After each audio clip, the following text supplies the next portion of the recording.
Assalamualaikum warahmatullahi wabarakatuh. Jumpa lagi bersama saya Adi di channel Ngulik Sejarah. Dan pada video kali ini saya akan kembali lagi membacakan suatu kisah misteri. Kali ini berjudul tentang sebuah kisah penghuni kamar kosong. Cerita kali ini ditulis oleh Om Ras. Nantinya kalian juga bisa mengunjungi tweet beliau secara langsung. Yuk, daripada kita lama-lama, daripada kita penasaran bagaimana ceritanya, mari kita langsung saja. Seperti biasanya kita mulai ceritanya. Namun sebelum itu, saya sarankan untuk kalian mendengarkan cerita kali ini ataupun video kali ini dengan earphone terbaik kalian, karena untuk mendapatkan kualitas audio yang lebih baik. Yuk langsung saja kita mulai ceritanya.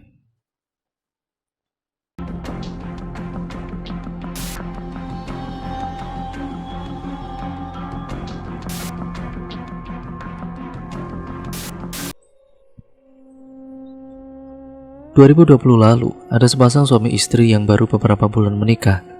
Dan suaminya ini bekerja di salah satu perusahaan batubara yang ada di Kalimantan. Karena suaminya hanya mendapatkan cuti 3 bulan sekali, akhirnya istrinya pun memutuskan untuk ikut suaminya ke daerah MN, daerah tempat suaminya bekerja. Namun karena di sana mesnya khusus untuk karyawan saja, tidak diperkenalkan untuk membawa anak istri.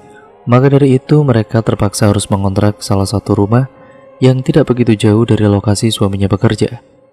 Biar lebih gampang, kita sebut saja nama suaminya Ian dan istrinya adalah Lita.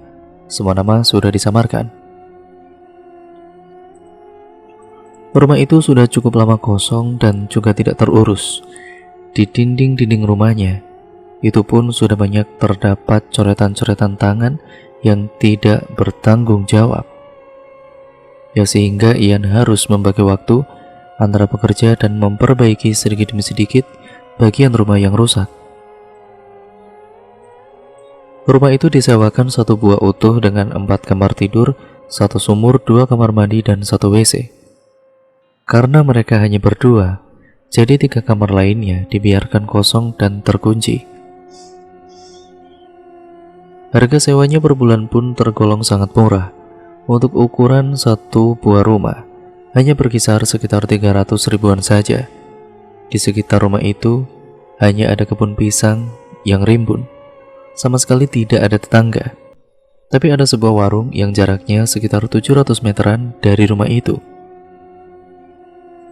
Singkatnya, setelah selesai perbaikan, Lita pun datang menemui suaminya. Ia bersama seorang adiknya yang diminta untuk menemani Lita, karena pada saat itu ternyata Lita sedang hamil muda, baru 4 mingguan. Harusnya kamu tidak usah memaksakan diri ke sini, apalagi sekarang kamu lagi hamil muda begitu.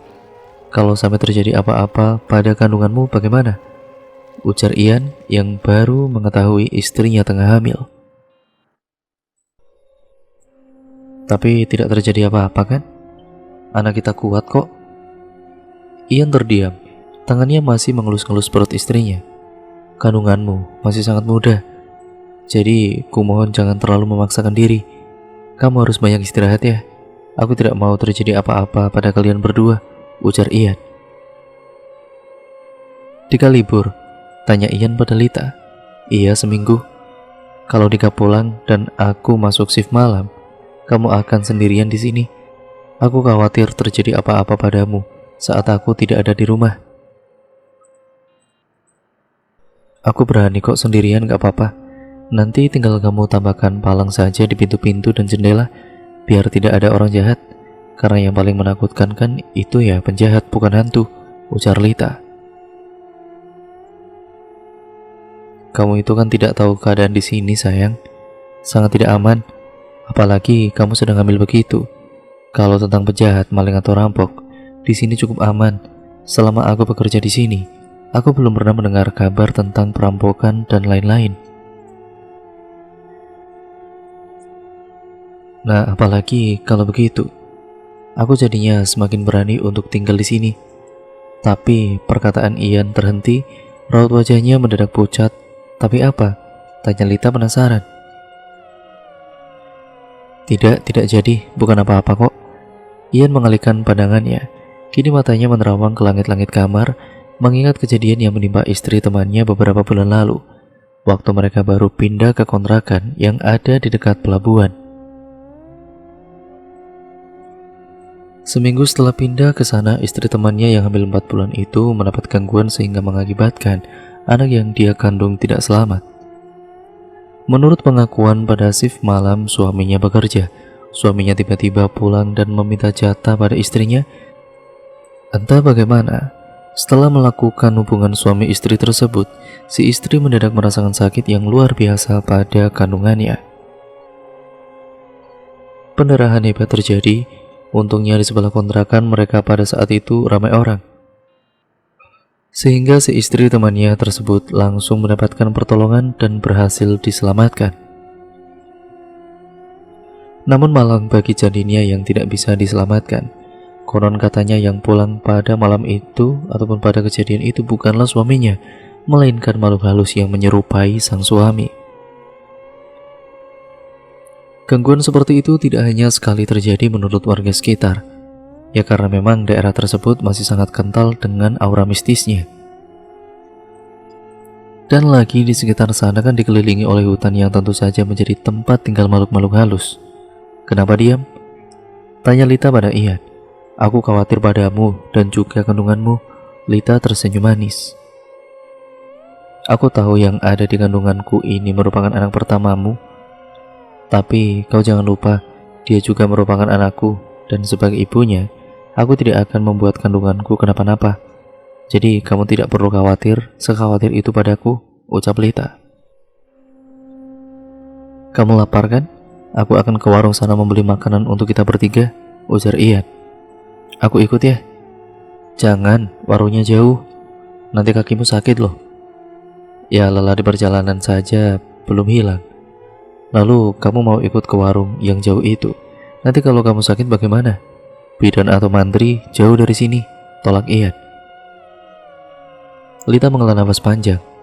Kemudian ia mengangguk. Ian pergi dengan berjalan kaki menuju ke arah warung seorang diri. Jalanan tanpa lampu dan berdebu itu sangat sunyi di malam hari. Tidak ada satupun truk yang lewat.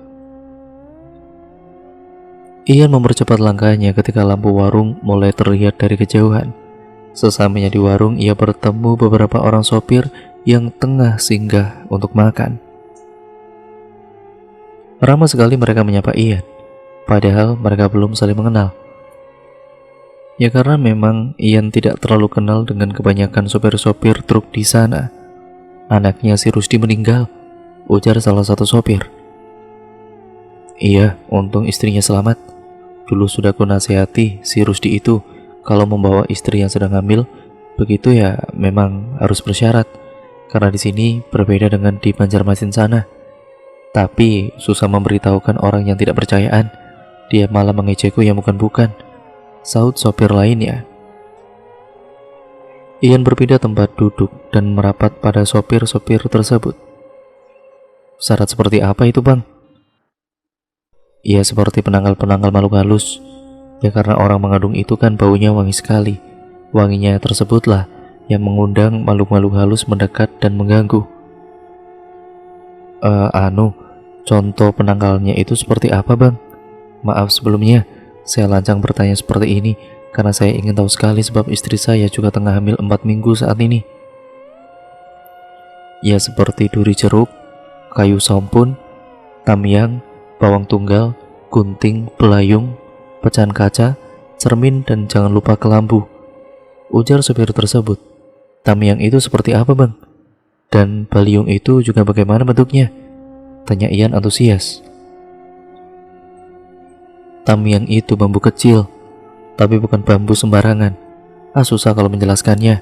Nah kalau baliung itu mirip kapak, tapi bisa juga diganti dengan parang, ujar sopir itu. Salah satu sopir tersebut beranjak dari duduknya. Ia berjalan ke arah truk yang terparkir di depan warung. Lalu tidak beberapa lama kemudian, ia kembali lagi ke warung sambil menenteng bambu kecil sepanjang pulpen. Ini tamyang, kamu ambil saja. Nanti digantung di atas pintu kamar bersama duri jeruk nipis, ujar sopir berwajah sangar tersebut seraya memberikan bambu kecil itu pada Ian. Wah, terima kasih banyak bang. Berapa saya harus bayar? Tidak usah, saya ikhlas, tolak sopir itu. Sekali lagi saya ucapkan terima kasih banyak bang. Iya, sama-sama. Nanti parang atau peliungnya itu ditaruh di samping tempat tidur istrimu. Oh iya, sama itu nanti bikin kadut atau kantong dari kain hitam. Isinya taruh bawang tunggal, jari angau, sahang atau merica 7 biji dan jeruk nipis. Suruh istrimu bawa kemanapun dia pergi. Bau jeruk nipis dan juga jari angau itu tidak disukai makhluk halus. Wah, siap bang, akan saya cari langsung besok.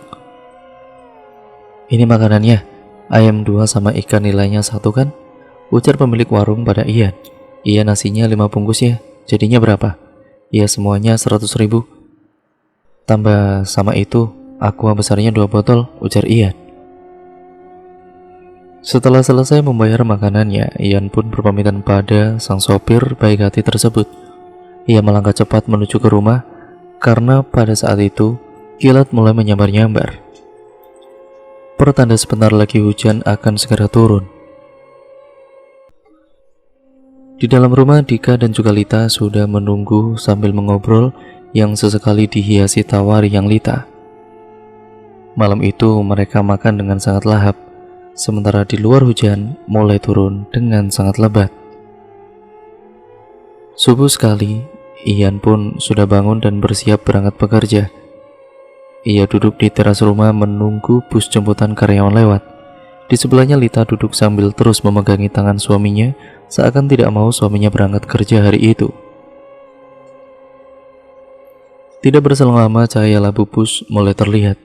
Ian bergegas memasang sepatunya dan menciumi Lita. Lalu kemudian ia berlari ke arah jalan untuk menghadang bus itu. Sepi itulah yang Lita rasakan saat suaminya sudah pergi bersama rombongan karyawan yang berada di bus tersebut. Karena masih sangat pagi, akhirnya Lita memutuskan untuk kembali melanjutkan tidurnya.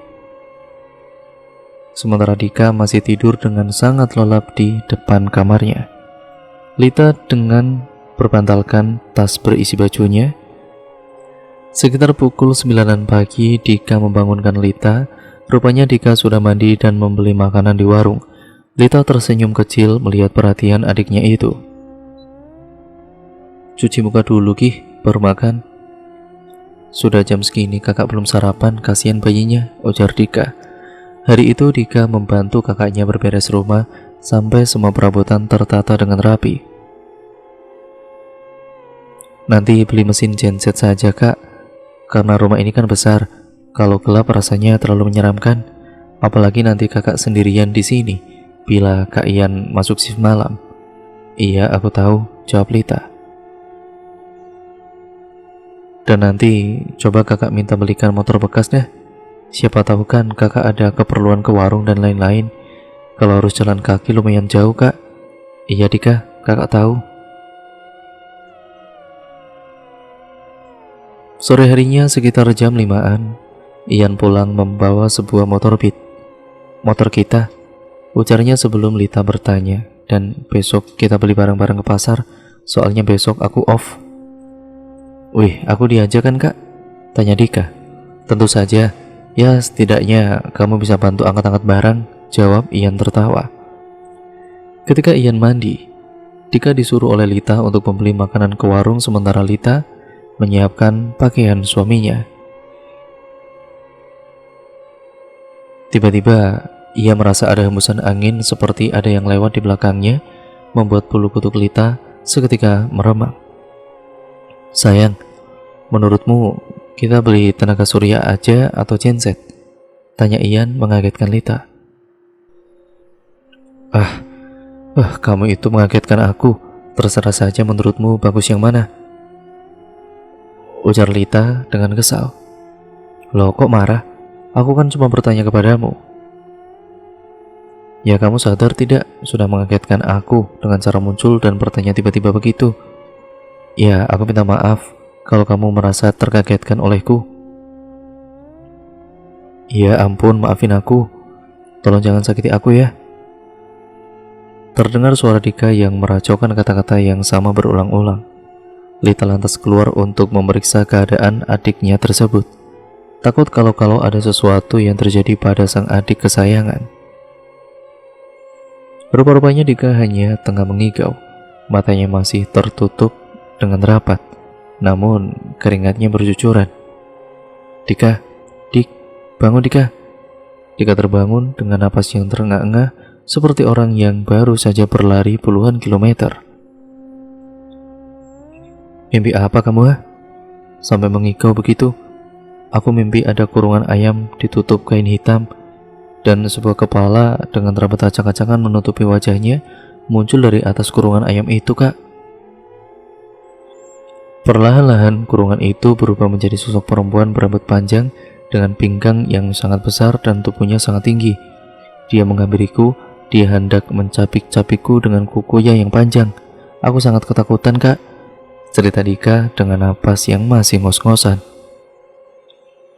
Lita menarik nafas panjang, ia kemudian membelai-belai rambut sang adik. "Itu hanya mimpi, Dek." "Kak, mendadak perasaanku tidak enak. Sebaiknya kakak ikut aku pulang aja ya. Aku takut terjadi sesuatu yang buruk pada kakak dan keponakanku," rengek Dika. "Tidak akan terjadi apa-apa, Dika. Semuanya akan baik-baik saja kok. Perasaanmu tidak enak karena memang kamu habis bermimpi buruk. Sudah, ayo lanjut tidur, biar kakak temani." 4 hari telah berlalu. Hari itu Dika sudah harus pulang. Ia tampak tidak tenang dan berkali-kali mengajak kakaknya untuk ikut serta pulang ke kampung halaman mereka. Namun Lita cukup keras kepala, ia tetap menolak ajakan sang adik meskipun Ian juga menyuruhnya untuk pulang bersama Dika. "Kamu menyuruhku pulang karena mau berselingkuh kan? 3 bulan sekali cuti, dan saat aku kesini kau malah menyuruhku pulang," ujar Lita malah menuduh Ian yang tidak-tidak. "Ya ampun, sampai seperti itu kau menuduhku." "Ya kalau tidak, buat apa kau menyuruhku untuk pulang? Aku takut terjadi hal-hal buruk padamu dan kandunganmu, itu saja." Percekcokan antara keduanya tidak dapat dihindari.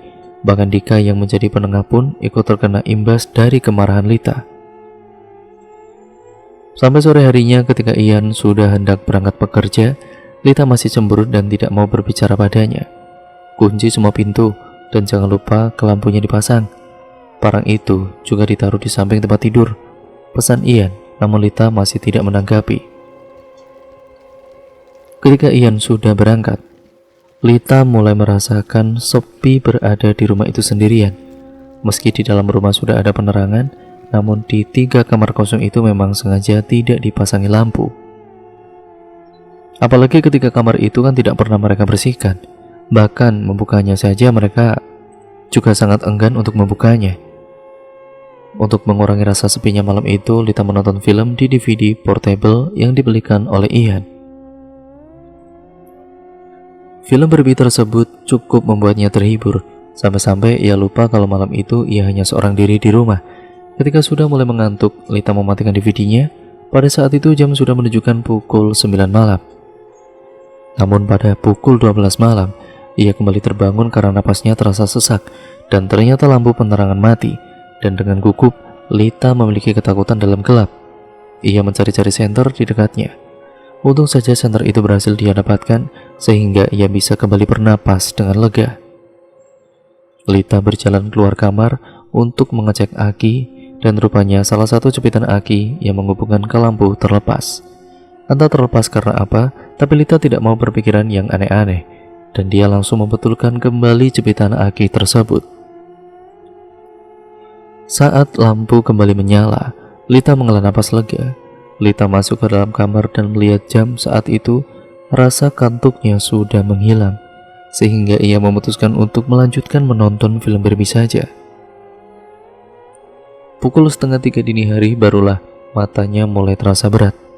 Namun ketika ia mulai memejamkan matanya, antara tidur dan tidak, Lita melihat ada seorang perempuan berpinggul besar dengan tubuh yang sangat tinggi berada di atas tubuhnya. Sampai-sampai Lita merasakan kesulitan untuk bernapas dan bergerak. Lita ketindihan, tapi untung saja ia berhasil kembali menggerakkan tubuhnya setelah berusaha sekuat tenaga. Namun entah kenapa saat itu, saat ia sudah berhasil membuka matanya, Lita kembali merasakan matanya sangat berat, sehingga matanya terpejam lagi dan kejadian yang sama kembali terulang. Yang kedua kalinya, yaitulah Lita memberanikan diri menatap sosok perempuan itu. Sosok itu menyeringai dan seringaiannya itu begitu sangat menyeramkan. Lita merasakan sesak napas, bahkan tubuhnya sangat sulit digerakkan. Lita hampir menangis, namun untung saja ada sesuatu yang membuat tubuhnya terkaget. Sesuatu itu terasa dingin kala menyentuh jari jempol kakinya. Saat berhasil terbangun itulah, Lita langsung beranjak dari tempat tidur, lalu duduk bersandar sambil mengatur napasnya yang terengah-engah. Akhirnya Lita takut untuk kembali tidur lagi. Ia memutuskan untuk memasak di dapur sembari menunggu kepulangan suaminya. Sekitar pukul 5 subuh, Ian datang. Tapi Lita sama sekali tidak menceritakan apa yang dia alami semalam. "Kok bangunnya pagi sekali?" tanya Ian. "Iya, rasanya aku lapar, makanya aku memasak," jawab Lita. Ia mengangguk lalu mengganti pakaian kerjanya dengan kaos oblong berwarna putih, lalu duduk di dekat Lita yang tengah memasak. "Oh iya, nanti kalau sudah gajian aku minta 2 juta ya untuk bayar uang motor itu," ujar Ian. "Harusnya kamu tidak perlu membeli motor segala, apalagi sampai berhutang. Kasihan temanmu yang punya motor itu kan. Dia juga pasti membutuhkan uang hasil penjualan motornya dengan cepat. Tapi kamu bayarnya malah di kredit." Ia terdiam, ia menggaruk-garuk kepalanya yang terasa gatal ketika mendengar omelan Lita. Malam itu Lita tidur lebih awal dikarenakan semalam ia tidak bisa tidur dari jam 12 hingga pagi. Akan tetapi lagi-lagi pada pukul 12 malam lampu kembali mati, dan ketika dicek penyebab mati lampu itu sama seperti kemarin malam. Ketika lampu kembali menyala dan Lita sudah kembali masuk ke dalam kamar, ia tidak bisa memejamkan matanya. Lita berusaha untuk kembali tidur, namun matanya tetap tidak bisa terpejam.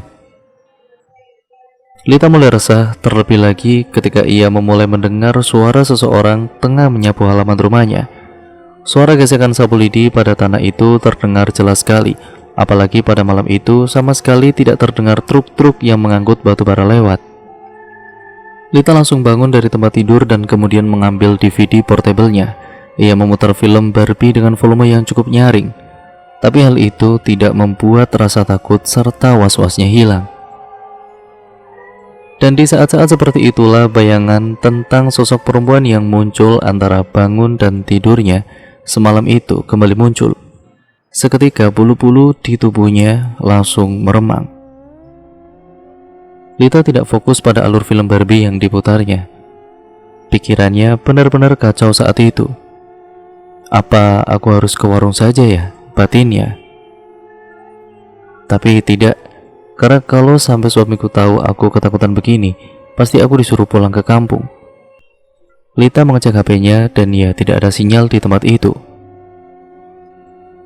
Lita hampir menangis, namun tiba-tiba terdengar suara ketukan dari pintu rumah. Mata Lita langsung melotot ketakutan, tetapi rasa takutnya langsung hilang begitu saja dia mendengar suara Ian yang memanggil namanya. Segera Lita berlari keluar kamar untuk membukakan pintu rumah. Di luar Ian terlihat tidak seperti biasa. Wajahnya pucat dan tidak banyak tersenyum. "Kamu sakit?" tanya Lita khawatir seraya meletakkan punggung tangannya di dahi Ian yang langsung ditepis oleh lelaki itu. "Aku baik-baik saja," jawabnya sebelum melangkah masuk ke dalam rumah. Namun anehnya, Ian tidak bergeming ketika diajak masuk ke dalam kamar oleh Lita. Ia malah berdiri mematung di depan kamar sambil menatap ke lampu yang tergantung. "Di dalam gerah aku ingin tidur di luar saja," ujar Ian dengan suara yang berat.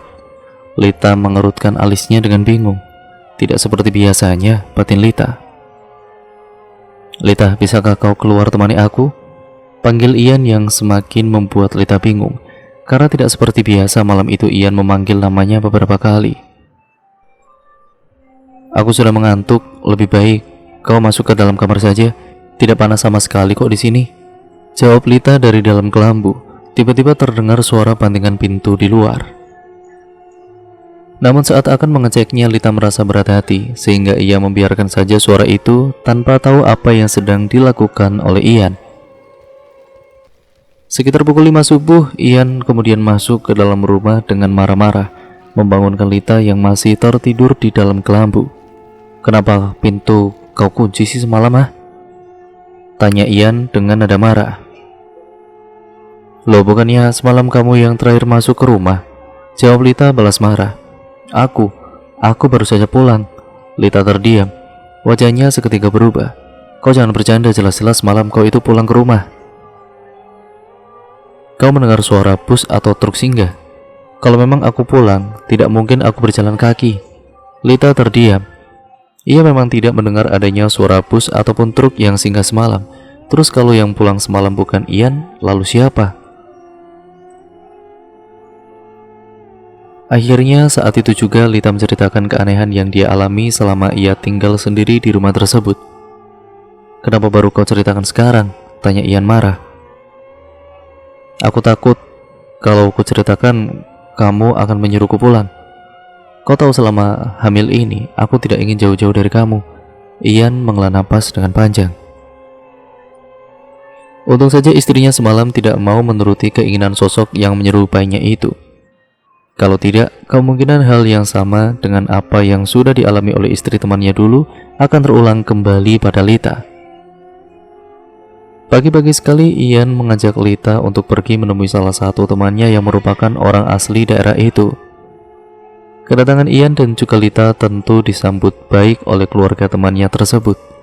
Bahkan mereka diajak sarapan bersama dan mengobrol hangat layaknya keluarganya sendiri. "Kenapa, Ian?" tanya Dodi. "Aku meminta bantuanmu. Tolong carikan aku orang yang bisa memagari rumah yang ku kontrak itu. Kalau bisa secepatnya, Dot, karena istriku sering diganggu di rumah itu." "Ya, ada sih. Cuman, ya bagaimana ya? Tapi beliau ini sering tidak ada di rumahnya. Tapi kalau kau mau, aku bisa mengantarkanmu sekarang ke sana. Kau cek dulu orangnya ada atau tidak," ujar Dodi. "Iya boleh," jawab Ian dengan cepat. Sekitar pukul 7, Ian dan juga Dodi berangkat ke rumah orang yang dimaksud oleh Dodi tadi. Untungnya orang yang dimaksud oleh Dodi itu sedang ada di rumah. Beliau saat itu sedang mengasah parang. Mungkin hari itu beliau akan berangkat ke hutan. Setelah berkenalan dan berbasa-basi, Dodi menjelaskan maksud kedatangan mereka berdua ke sana. "Rumah miliknya si Anu itu kah?" tanya Amang Jaman. "Iya, Mang," jawab Dodi. Amang Jaman nampak terdiam setelah mendengar jawaban dari Dodi tersebut. "Tolong, Mang, saya benar-benar minta tolong," ucap Ian memelas. "Sebenarnya aku hari ini ingin memeriksa ladang, tapi tidak apa-apa deh. Aku akan ke rumahmu lebih dulu," ujar Amang Jaman setelah beberapa saat terdiam. "Terima kasih banyak ya, Mang." Singkat ceritanya, setelah Amang Jaman bersiap-siap, mereka pun pergi ke rumah kontrakan Ian. Mereka singgah sebentar di rumah Dodi untuk menjemput Lita. Sesamanya di rumah kontrakan itu, Amang Jaman langsung masuk begitu dipersilakan oleh Ian. "Jadi sosok yang menyerupai suamimu itu tidak berani masuk ke dalam kamar?" tanya Amang Jaman memastikan pada Lita. "Iya," katanya, "di dalam panas," jawab Lita. Saat Amang Jaman masuk ke dalam kamar itu, matanya langsung tertuju pada barang-barang yang tergantung di atas pintu kamar. Setelah itu, beliau langsung berjalan keluar kamar dan berjalan ke arah ketiga kamar kosong. Saat tiba di depan salah satu kamar kosong tersebut, langkah beliau terhenti. "Ada kunci untuk kamar ini?" tanya Amang Jaman pada Ian. "Tidak ada, Mang. Katanya kunci kamar itu sudah hilang," jawab Ian. "Aku merasa seperti ada sesuatu di kamar ini," ujar Amang Jaman seraya mengelus-ngelus pintu kamar tersebut. "Apa gangguan semalam dari kamar ini?" tanya Ian. "Kurasa tidak, tapi yang tinggal di sini tidak menyukai kehadiran kalian. Lalu kami harus apa, Mang? Apa kami pindah saja?" tanya Ian. "Pindah dari sini tidak akan menyelesaikan masalah. Istrimu itu pelemu, hambaruan, atau lemah bulu. Jadi dimanapun kalian tinggal, pasti akan diganggu. Dulu di tanah rumah ini ada ruak, dan saat rumah ini dibangun, ruak itu ditimbun dengan tanah. Setelah rumah ini jadi, pemiliknya cuma bertahan 1 tahun tinggal di sini. Karena setelah anaknya mati bunuh diri saat hamil besar akibat depresi ditinggal suaminya menikah dengan perempuan lain, mereka pindah dari rumah ini dan sejak saat itu rumah ini kosong. Ya namanya juga bekas ruak dan rumah yang sudah lama kosong pasti dijadikan tempat tinggal makhluk-makhluk halus sebagai tempat tinggalnya tentunya.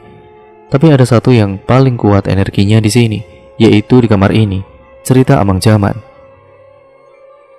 Apa makhluk halus penghuni kamar ini bisa mengancam keselamatan istri saya, Mang? Ya tentu. Ya apa makhluk itu bisa diusir, Mang? Begitulah tanya Ian. Mengusir makhluk yang sudah lama tinggal di sini sama halnya kamu mengusir orang dari rumahnya sendiri. Resikonya itu terlalu besar. Hiduplah berdampingan dengannya selama kalian tinggal di sini. Beri dia makan agar dia tidak mengganggu kalian. Makanan seperti apa, Mang? Tidak aneh-aneh kan? Hanya bubur habang dan putih, juga kopi pahit manis setiap malam Jumat. Nanti akan aku buatkan malam Jumat ini, dan untuk seterusnya kamu yang membuatnya sendiri, ujar Amang Jaman. Singkat cerita, sore Kamis itu Amang Jaman datang bersama Dodi ke rumah kontrakan Ian. Beliau juga mengajari Ian membuat bubur habang dan putih untuk malam itu. Setelah bubur habang dan putih juga kopi pahit manis siap, Amang Jaman meletakkannya di beberapa sisi rumah. Ini aku akan memberi kalian, tapi kalian jangan lagi mengganggu mereka yang tinggal di rumah ini. Mereka anak cucu kalian juga, tolong dijaga dan juga dirawat. Jangan mengganggu, jangan menyakiti lagi, ujar Amang Jaman. Air kopi yang sebelumnya penuh kini berkurang dengan sendirinya. Lalu air kopi itu diberikan kepada Lita dan Ian agar mereka meminumnya. Dan seluruh rumah juga ditampung tawari oleh Amang Jaman. Nanti di pintu-pintu dan juga jendela ditaruh syarat-syarat seperti yang ada di atas pintu kamarmu itu. Juga jangan lupa setiap malam Jumat buat bubur abang putih dan kopi pahit manis, ujar Amang Jaman sebelum pulang. Sekali lagi terima kasih banyak, Mang, ucap Ian seraya menyelipkan ucapan terima kasih di tangan Amang Jaman. Dan sebaiknya kalian pelihara kucing atau anjing untuk menemani istrimu di rumah kalau kau masuk shift malam. Nanti kau bisa ambil kucingku untuk dibawa kemari, ujar Amang Jaman. Baik, Mang, sekali lagi saya ucapkan terima kasih ya. Besok saya akan ke rumah Amang. Malam itu Ian dan juga Lita bisa tidur dengan nyaman dan tenang. Namun ketika Ian bangun tengah malam untuk buang air kecil, ia mendengar seperti ada suara langkah di dalam salah satu kamar kosong tersebut. Tapi ketika ia menempelkan telinganya di pintu, suara langkah kaki tersebut menghilang. Jangan ganggu, gumam Ian. Lalu Ian bergegas untuk segera kembali ke dalam kamarnya. Ia lihat istrinya masih tertidur dengan nyenyak di dalam kelambu, sehingga Ian tidak enak hati untuk membangunkan Lita. Ia kemudian berusaha untuk tidur dalam keadaan menahan kencing, namun ia tidak bisa memejamkan matanya sedikit pun. Akhirnya mau tidak mau ia terpaksa pergi juga untuk buang air kecil. Setelah selesai buang air kecil, Ian langsung berlari ke dalam kamarnya karena ia mendengar suara tawa istrinya yang sangat nyaring. Tawa Lita membuat bulu kuduk Ian merinding, apalagi ketika ia melihat Lita sudah duduk di atas lemari kayu tua dengan rambut yang menutupi wajah. Sayang, Lita turun Yang. Jangan bercanda malam-malam Yang, ujar Ian. Lita tidak menggubris. Ia masih asik tertawa cekikikan dengan kepala menunduk.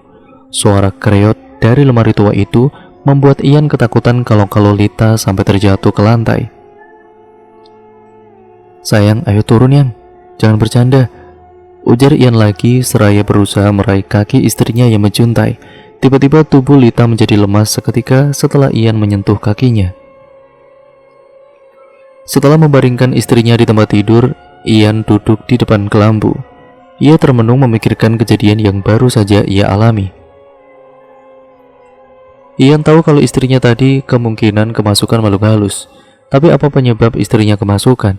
Padahal makanan dan minuman untuk mereka saat itu kan sudah diberikan sesuai petunjuk dari Amang Jaman. Kejadian yang sama kembali terjadi pada malam ketiga setelah pemberian bubur abang putih dan kopi pahit manis itu. Lita kerasukan ketika Ian belum pulang kerja. Kebetulan pada hari itu Ian pulangnya Isya karena ada lembur dadakan. Dan saat ia pulang itulah, ia dikagetkan dengan keadaan rumah yang acak-acakan dan juga Lita yang menghilang dari rumah. Tentu saja, Ian panik bukan kepalang. Ia bahkan sampai langsung keluar rumah untuk mencari istrinya. Tapi bahkan sampai ke hutan ia cari, istrinya tidak juga ditemukan. Ian sampai menangis sesenggukan karena takut dan khawatir kalau terjadi sesuatu yang tidak diinginkan pada istrinya. Jam sudah menunjukkan pukul 10 malam ketika Ian sudah kembali pulang ke rumahnya. Dan rupanya di sana sudah ada Amang Jaman bersama seorang laki-laki muda berusia 18 tahunan dan juga Lita yang terbaring tidak sadarkan diri di pelataran. "Kenapa istri saya, Mang?" "Dia ke rumahku. Kau sendiri dari mana?" "Saya mencari istri saya ini, Mang. Dia menghilang dari rumah ketika saya baru pulang kerja. Dia sudah tidak ada di rumah. Makanya saya cari ke sana kemari sampai ke hutan sana." "Tapi kenapa istri saya bisa tahu rumah Amang?" tanya Ian. "Nanti ku ceritakan. Sekarang bawa dia masuk dulu ke dalam rumah," ujar Amang Jaman. Ia bergegas membawa istrinya ke dalam rumah, dan setelah ia membaringkan istrinya dengan posisi yang nyaman, Ian segera keluar menemui Amang Jaman yang masih berada di luar. "Istrimu itu kerasukan, dia mengamuk di rumahku, mengutukku macam-macam. Sepertinya penghuni kamar kosong itu benar-benar tidak mau diajak damai. Dia benci dengan keberadaan kalian di sini. Terlebih dengan keadaan istrimu yang tengah mengandung itu, membuat banyak makhluk halus lain ikut masuk ke dalam rumah ini." "Jadi saya harus bagaimana, Mang?" tanya Ian. "Sebaiknya kalian pindah saja atau suruh pulang istrimu, karena di sini bukan tempat yang bagus untuk perempuan hamil. Kebanyakan orang-orang hamil di sini pasti akan tinggal di kampung sampai lahiran tiba, hingga anaknya berusia 5 bulanan. Baru mereka akan berani membawa anaknya kemari. Itu pun tetap harus bersyarat supaya tidak diganggu makhluk halus," ujar Amang Jaman. "Masalahnya istri saya ini benar-benar keras kepala, Mang. Dia tidak akan mau pulang ke kampung. Sementara saya juga khawatir dengan keadaannya kalau masih berada di sini." Amang Jaman terdiam. "Tapi kalau saya harus berhenti kerja demi istri saya rela, Mang. Saya akan melakukan apapun untuk istri saya." "Kalau berhenti bekerja, kurasa jangan, karena bagaimanapun kau sudah nyaman kerja di sini. Lagi pula mencari pekerjaan sekarang itu kan susah. Terlebih kau juga butuh uang untuk kelahiran istrimu nanti." "Lalu solusinya apa, Mang?" "Aku akan mencoba mengusirnya dari sini," ujar Amang Jaman dengan mantap. "Apa tidak terlalu berbahaya, Mang? Lalu bagaimana lagi? Kalian pindah ke sana kemari pun belum tentu aman, kan?" Ian terdiam, dan malam itu Amang Jaman dan pemuda itu menginap di rumah tersebut untuk menemani Ian dan Lita. Awalnya semua normal-normal saja, namun ketika jam sudah menunjukkan pukul 12, lampu aki di rumah Ian mendadak mati dengan sendirinya. Ketika dicek ternyata jepitan ke akinya lepas. Beberapa kali dibetulkan, tapi hal yang sama terus terulang. Biarkan saja, dia memang tidak suka rumah ini dikasih penerangan. Mendengar itu tentu Ian langsung menurutinya. Mereka pun tidur di dalam keadaan gelap, dan hanya di dalam kamar Lita saja yang diterangi oleh senter. Sekitar pukul 1, Lita berteriak nyaring diiringi suara tawa yang sangat mengerikan. Saat diajak bicara, ia malah meracau tidak karuan.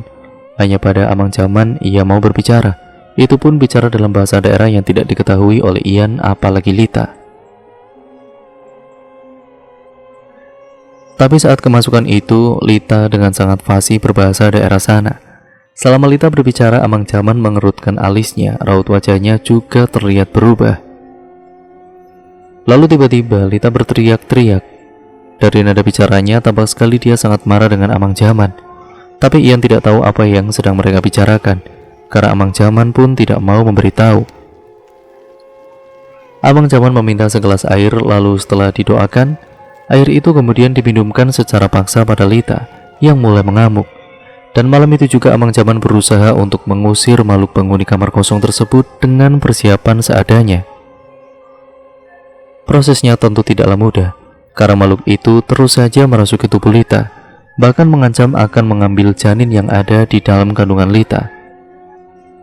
Ian yang memegangi istrinya terus menangis dan mengelus-ngelus kepala sang istri. Jelas sekali terlihat betapa sayangnya Ian pada Lita. "Mang, bagaimana ini, Mang? Saya takut istri saya kenapa-napa," isak Ian. Abang Jaman tidak menjawab. Beliau masih berdoa sambil menggenggam merica bulat. Lalu perlahan-lahan Abang Jaman mendekat pada Lita, dan beliau langsung membuka genggamannya yang berisi merica itu, kemudian menempelkannya di ubun-ubun Lita. Lita mengerang kesakitan, arangannya semakin membuat Ian khawatir. Beberapa kali ia mencoba menepis tangan Amang Jaman dari kepala istrinya, namun tidak berhasil. "Mang, sudah Mang, kasihan istri saya." Namun Amang Jaman sama seperti sebelumnya, beliau tidak menggubris perkataan Ian. Lalu beberapa saat kemudian tubuh Lita mulai melemah. "Mang, istri saya kenapa, Mang?" tanya Ian dengan panik. Abang Jaman menyeka keringat di dahinya sambil menghela napas panjang. "Dia hanya kelelahan dan untungnya aku berhasil mengeluarkan makhluk itu dari istrimu. Kalau tidak, kemungkinan akan berdampak buruk pada kandungan istrimu itu." "Tapi istri saya tadi tidak kenapa-napa kan, Mang?" "Tidak." Setelah berkata seperti itu, Abang Jaman lalu beranjak dari duduknya. Beliau berjalan ke dapur untuk mengambil air minum. "Ini minumkan pada istrimu. Lalu, apa makhluk itu sudah diusir juga, Mang?" "Belum, tidak semudah itu. Berarti dia akan terus mengganggu istri saya." "Besok kita pikirkan lagi. Sekarang istirahatlah," ujar Amang Jaman sembari membaringkan tubuhnya di lantai. Pagi-pagi sekali, Amang Jaman dan pemuda itu berpamitan pergi. Sekarang tinggallah Ian dan Lita di rumah itu. Akhir-akhir ini, Ian memang sering tidak masuk kerja. Dan untuk hari itu, bagaimana mungkin dia meninggalkan Lita sendirian di rumah setelah adanya kejadian semalam. Sekitar pukul 12 siang, Amang Jaman datang bersama dua orang yang tentu tidak dikenali oleh Ian. Mereka juga membawa beberapa pundut kain hitam yang digunakan untuk membungkus sesuatu. Ian menyambut kedatangan mereka dengan baik. Lita tampak kaget melihat kedatangan orang-orang itu.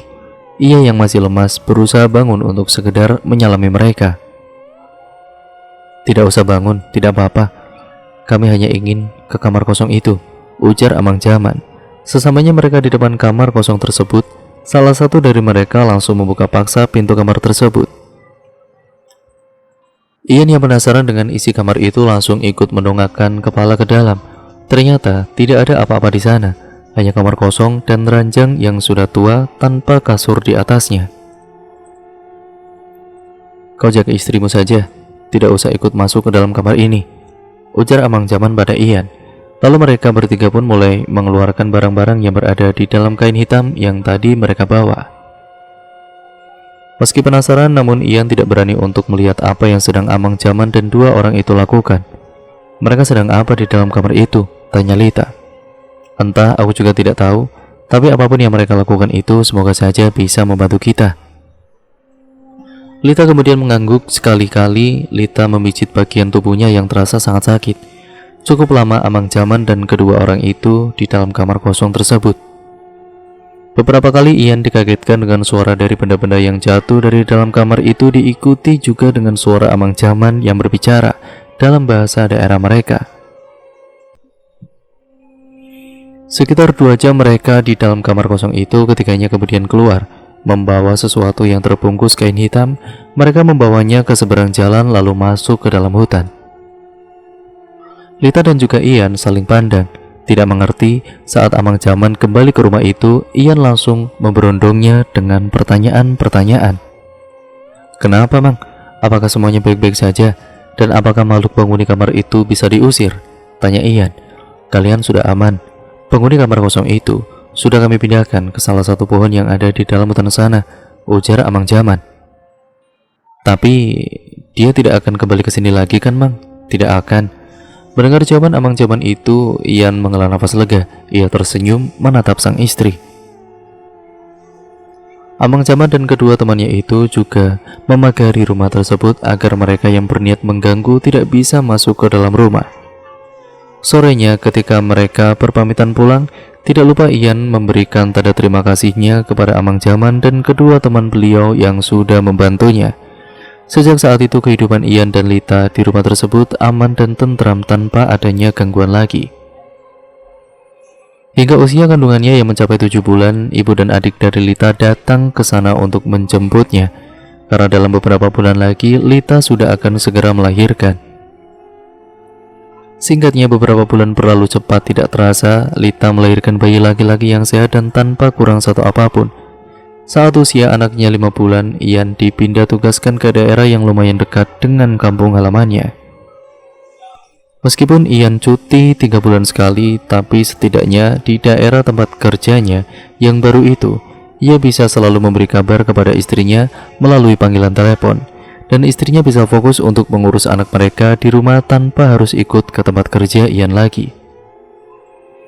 Pengalaman di rumah itu tidak akan pernah bisa aku lupakan. Kurap itu adalah pengalaman pertama dan juga pengalaman terakhir bagiku berurusan dengan mereka. Dan untungnya aku mempunyai teman-teman yang baik dan dikelilingi oleh orang-orang baik ketika tinggal di sana, ujar Ian mengakhiri ceritanya. Dan cerita pun akhirnya selesai sampai di sini ya teman-teman. Terima kasih untuk kalian semua yang sudah menyimak video kali ini dan cerita kali ini. Ya, semoga kalian terhibur dengan cerita kali ini. Dan jangan lupa untuk kalian like, comment, dan share sebanyak-banyaknya ya teman-teman. Dan jangan lupa untuk kalian klik tombol subscribe untuk kalian yang belum. Nyalakan tombol lonceng notifikasinya agar kalian tidak ketinggalan video terbaru selanjutnya dari channel ini. Sekian, terima kasih, kurang lebihnya mohon maaf ya teman-teman. Dan sampai berjumpa di video terbaru selanjutnya dari channel ini. Wassalamualaikum warahmatullahi wabarakatuh.